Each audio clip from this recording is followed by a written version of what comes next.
సీతక్క గారు, ప్రభుత్వ సలహాదారులు, పార్లమెంట్ సభ్యులు, శాసన సభ్యులు, ఇతర ప్రజాప్రతినిధులు, వ్యవసాయ శాఖ, సాగునీటి పారుదల శాఖ, విద్యుత్ శాఖ, ఆర్ఎండ్బి శాఖ, పంచాయతీరాజ్ శాఖ, ఆర్డబ్ల్యూఎస్, హౌసింగ్, మున్సిపల్, ఉపాధి హామీ, మెడికల్ అండ్ హెల్త్, ఇతర శాఖలకు అదేవిధంగా పోలీస్ శాఖ, అన్ని శాఖలు ఈ సమీక్షా సమావేశంలో పాల్గొన్నారు.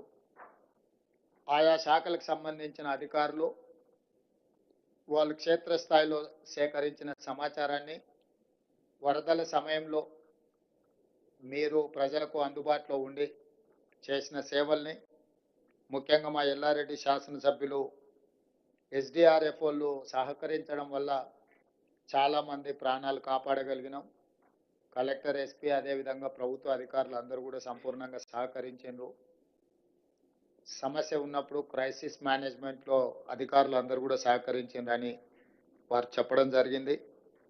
ఈ క్రైసిస్ సమయంలో రోజుకి 24 గంటలు పనిచేసిన ప్రభుత్వ సిబ్బందిని అందరిని కూడా మనస్ఫూర్తిగా నేను అభినందిస్తున్నా.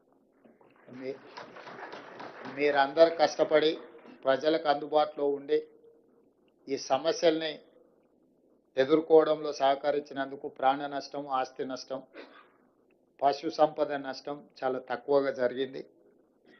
ఈరోజు మనం తీసుకునే నిర్ణయాలు భవిష్యత్తులో ఇలాంటి సమస్య వచ్చినప్పుడు ఈ సమస్య తీవ్రం కాకుండా ఉండడానికి అవసరమైన అంశాలను అన్నిటిని కూడా వివిధ శాఖలు ఉన్న అధికారులందరికీ కూడా సూచన చేయడం జరిగింది.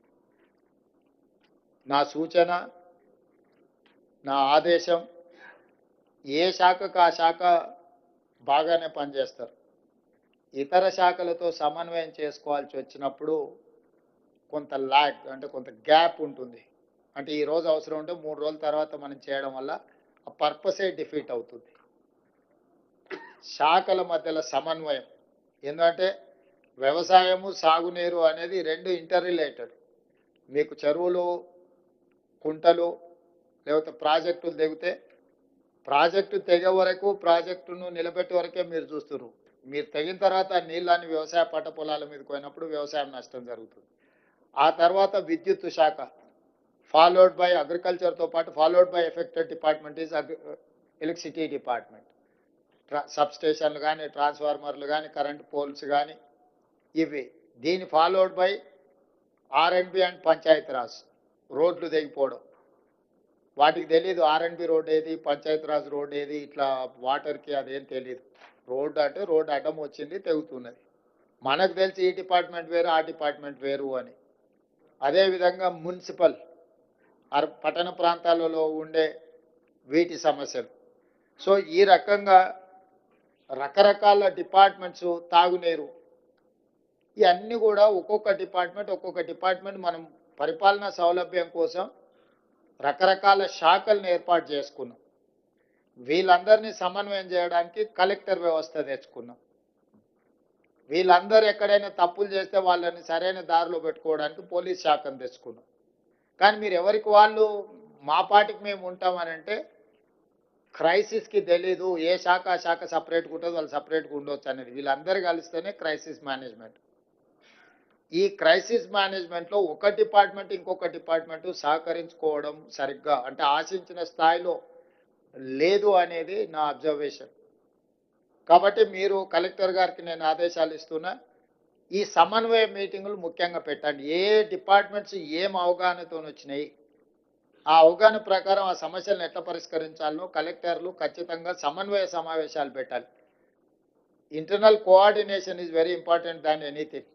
మీరు సమస్యను అడ్రస్ చేయడం కంటే కూడా సమన్వయం చేసుకోవడం. కొన్నిసార్లు రెండు శాఖల మధ్యలో సమన్వయం జరిగితే ఆ సమస్య తొందరగా పరిష్కారం అవుతుంది. లేకపోతే పంచాయతీరాజ్ ఆయన వచ్చి రోడ్ వేసిపోతాడు, మన వాటర్ వర్క్స్ ఆయన వచ్చి కృపాకర్ వచ్చేసి తవ్వేసి పైప్ లైన్ వేసిపోతాడు. వీళ్ళిద్దరు మాట్లాడుకుంటే ఫస్ట్ పైప్ లైన్ వేసినాక తర్వాత రోడ్ వేస్తే ఏ సమస్య ఉండదు. ఇట్లాంటి సమస్యల్ని ఎక్కడైతే ఉందో ఎరువులకు సంబంధించి కూడా ఏం పంచుతారు, ఎట్లా పంచుతారు, అక్కడ ఏముంది, అక్కడ ఏదైనా ప్రాబ్లం ఉందా, కొంత పోలీస్ డిపార్ట్మెంట్తో కోఆర్డినేట్ చేసుకోవడం, లేకపోతే డీసెంట్రలైజ్ చేయడం, ఇప్పుడు 30-40 వేల జనాభా ఉండే మండలానికి ఓ 2 షాపులు పెట్టిండ్రు అనుకోండి. దాదాపుగా 10,000 మంది రైతులు ఒకటే రోజు వచ్చి కూర్చుంటే ప్రాబ్లం అవుద్ది. వాళ్ళకి ముందే టోకెన్లు ఇచ్చి నీది 6 తారీఖు, నువ్వు 7 తారీఖు, నువ్వు 8 తారీఖు స్టాక్ వస్తే దీని ప్రకారం తీసుకోండి అని అగ్రికల్చర్ ఏఈలు క్షేత్రస్థాయికి వెళ్ళి గ్రామాలను పిలిచి ఇప్పుడు రైతు వేదికలు ఉన్నాయి. మీరు అన్నట్టు 2,000, 3,000 రైతులకు సపరేట్గా రైతు వేదికల దగ్గర పెట్టి లోకల్గా పోలీసులను కూడా అడుగు, ఇద్దరు కానిస్టేబుల్స్ని అక్కడ నించోబెట్టి ఆ టోకెన్లు ఇచ్చి ఆ రైతు వేదికల నుంచి మీరు యూరియా కానీ ఇతర ఎరువులు కానీ ఏమైనా ఇచ్చిందంటే సమస్య రాదు. ఒక్కసారిగా మంది అందరూ ఒక దగ్గర నిలబట్టి అందుబాటులో ఉన్నా కూడా లైన్ పెద్దగా కనిపిస్తుంది. సినిమా హిట్ అయితే అందరికి టికెట్ దొరకవచ్చు కానీ లైన్ చూస్తే పొడుగ్గా కనిపిస్తుంది. ఆఖరి ఆయనకు మొదటి ఆయనకు సేమ్ టైంలో ఇవ్వలేరు కదా.